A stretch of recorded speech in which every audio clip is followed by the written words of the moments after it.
Whereas at the meeting of the House of Assembly held on the 27th of July 2005, it was resolved unanimously that the honorary freedom of the City of Gibraltar be conferred upon the Institute of the Blessed Virgin Mary, also known as the Loreto Sisters, in recognition of their dedication to the development of education in Gibraltar over the last 160 years, and as an expression of the regard, esteem, and friendship in which the Institute of the Blessed Virgin Mary is held by the people of Gibraltar.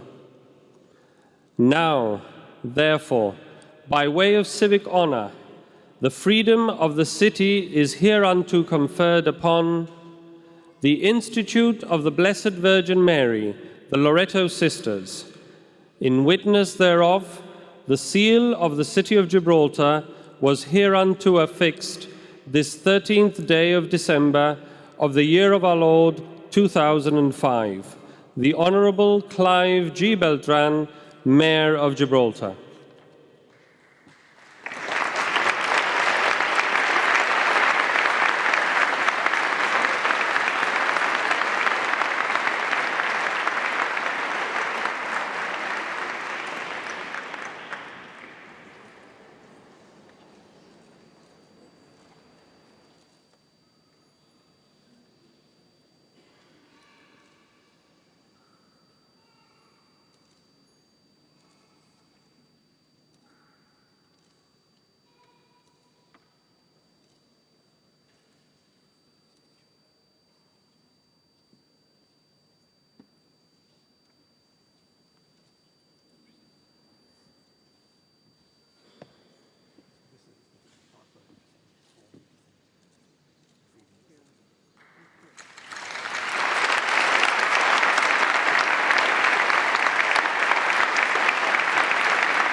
Your Excellency, Chief Minister, Leader of the Opposition, distinguished guests, ladies and gentlemen.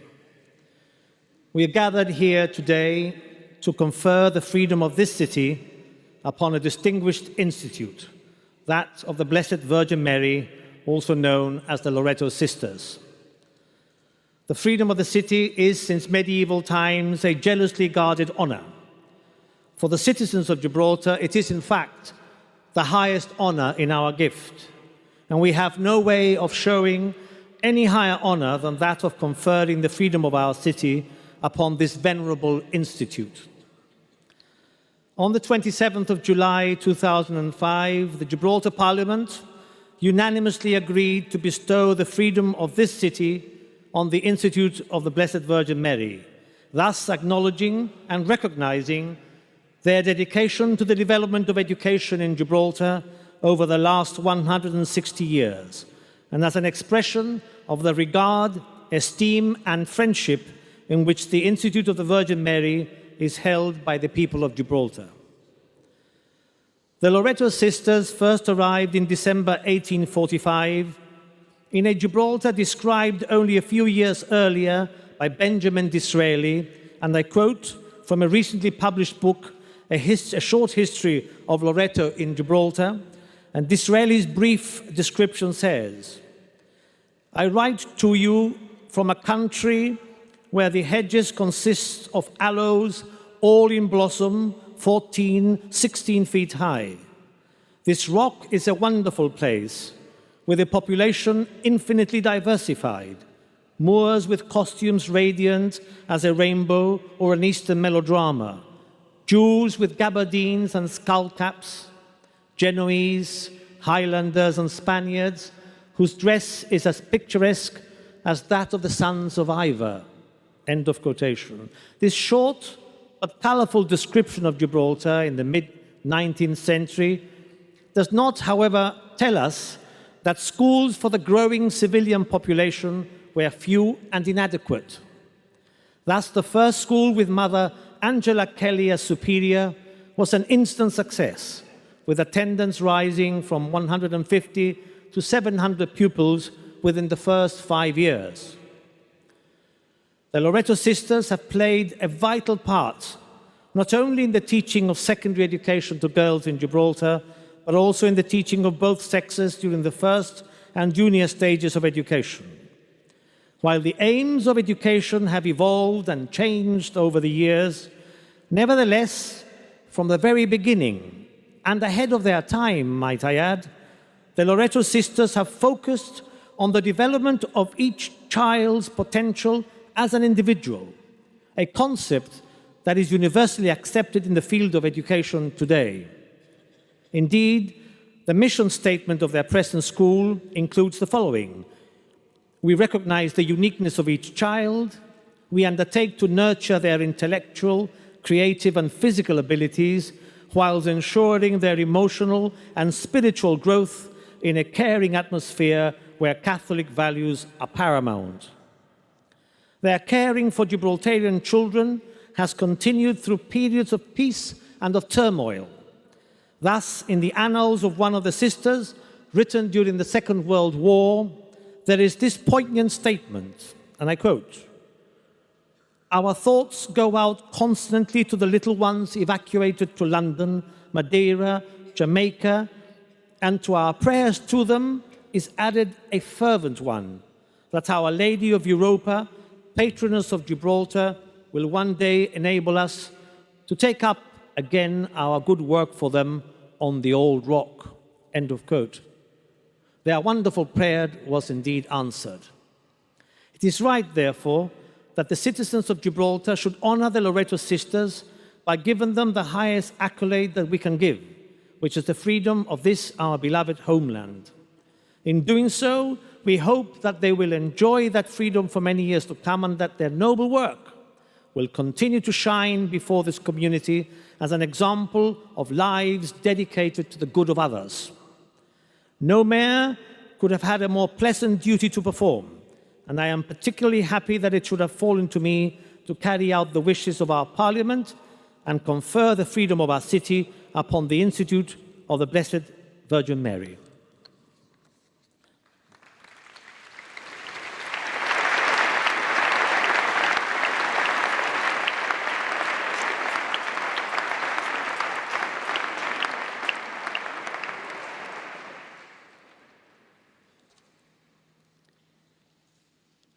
Your Worship, Your Excellency, Chief Minister and members of the House of the Assembly and friends.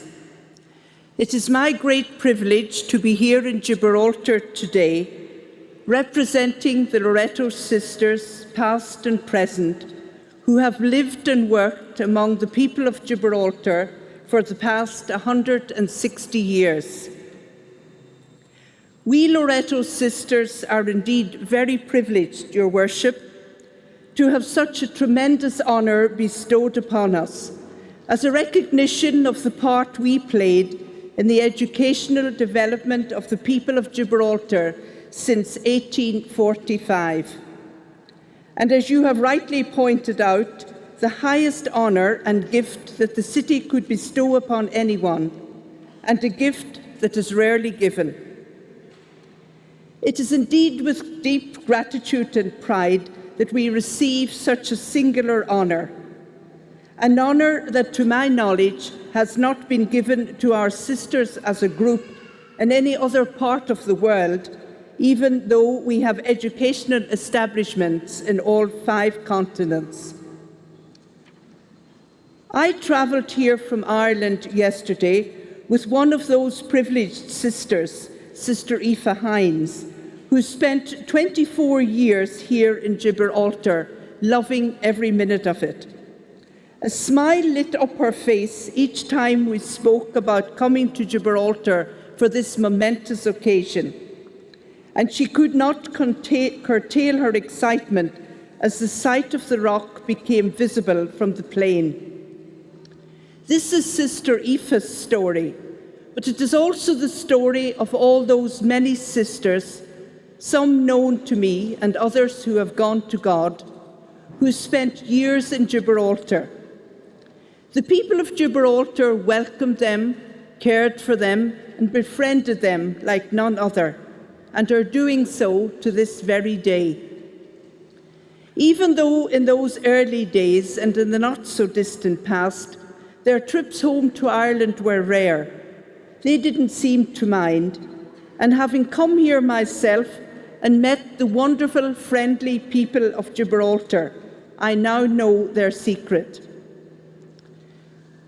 Back home in Ireland, we recognise that there's something different about those who have spent time here. They made such lasting friendships in Gibraltar that they didn't really need us back in Ireland while they came home, and they couldn't wait to get back. And from a recent visit here, I came to realise that this was home for them, among these friendly people of Gibraltar. During a recent visit here, Sister Presentation and I set out walking from Europa Road to be in time for the 12:30 Mass in the cathedral, but we never got there. As Sister Presentation was greeted by so many friends on the way, children, parents, grandparents, all wanting to welcome this stranger among them. And I am told that Sister Eucharia never takes a return ticket on the bus, as she is ensured of a lift back from one of her many friends. For me, the immensity of the rock itself and the sheer inaccessibility of those cliffs, identified as one of the pillars of Hercules in ancient times, and the superb view of the Bay of Gibraltar, seen from every corner, is breathtaking, as is the cultivated beauty of the Alameda Gardens, associated with James Joyce and completed some years before the nuns arrived in 1845. All this magnificence could not but raise one's mind and heart to God, as no doubt it did all those years ago for the first Loreto sisters who came here, and is now doing for our sisters who are still part of Gibraltar. So it was to the people of this picturesque and romantic spot, with its luscious flora and fauna, to which the first Loreto sisters came in those far-off days. And from that time onwards, the lives of the Loreto sisters have been interwoven with the lives of the people of Gibraltar, a people of very many different languages and customs. In the 1940s, as the Loreto sisters were sailing towards Gibraltar, they had memories of other sisters who had gone to Mauritius in June of the same year, and of those who went to India 4 years previously. And rumour had it that a group were preparing to go to Canada in the near future. And all these foundations had one thing in common, as they were British colonies, as was the Republic of Ireland at that time. And these young women would have been acquainted with friends and relatives who would have gone to those same places to serve in the British Army. So on arrival in Gibraltar, they would not have been too surprised by the fact that the military were very much in evidence, with an army in charge, while the civilian population counted for little. But surprises were in store for them too, insofar as they experienced the tolerance of religious beliefs and the endowment of schools by the government. They had come from a country that was on the brink of famine to one where trade was booming and where people of many nationalities had made their home.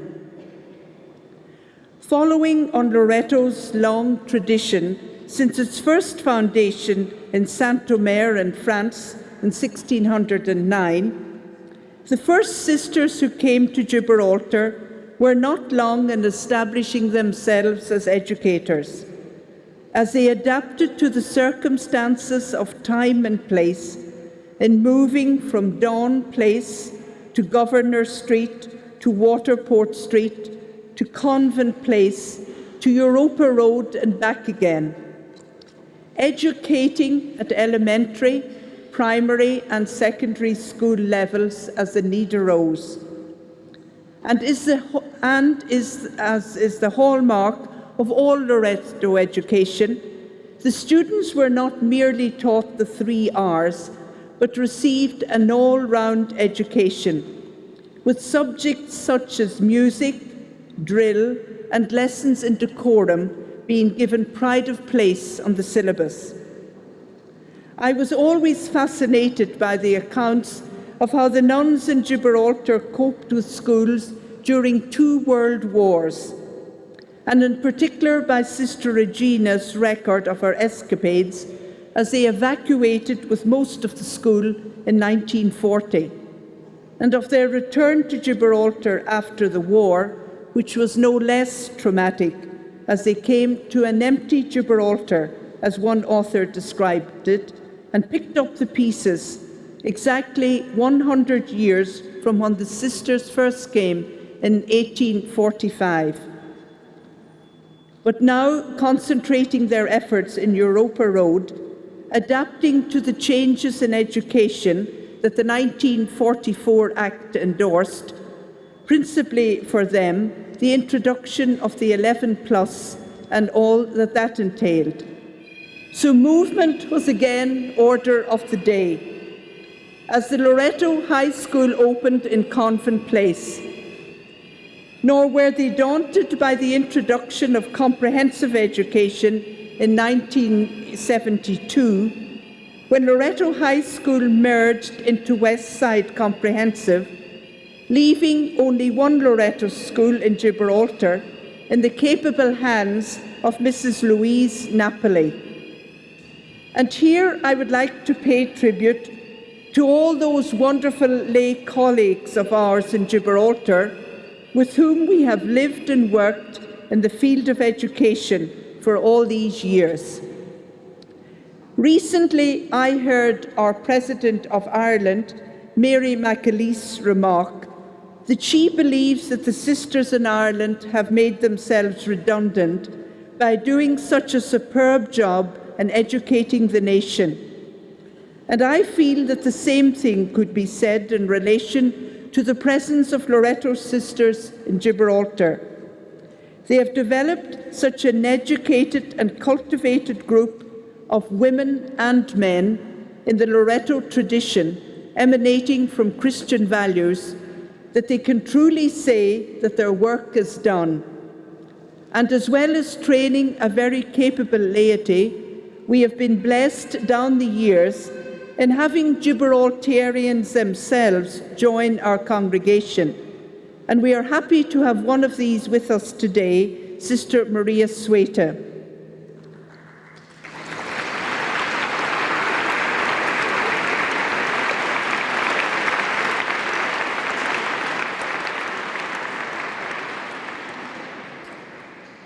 And lest we forget, as if we could after reading today's chronicle, Loreto is still alive and well in Gibraltar in the persons of Sisters Presentation, Eucharia, Miriam and Maria.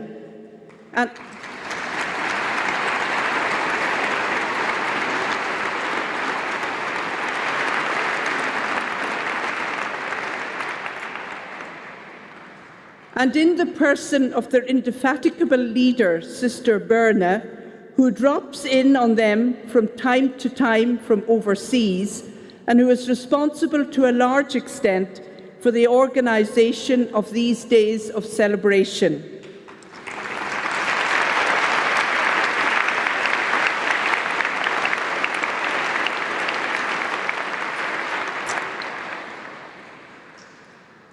And my wish for them would concur with yours, Your Worship, that they may have the health and strength to enjoy the freedom of the city of Gibraltar for many more years to come.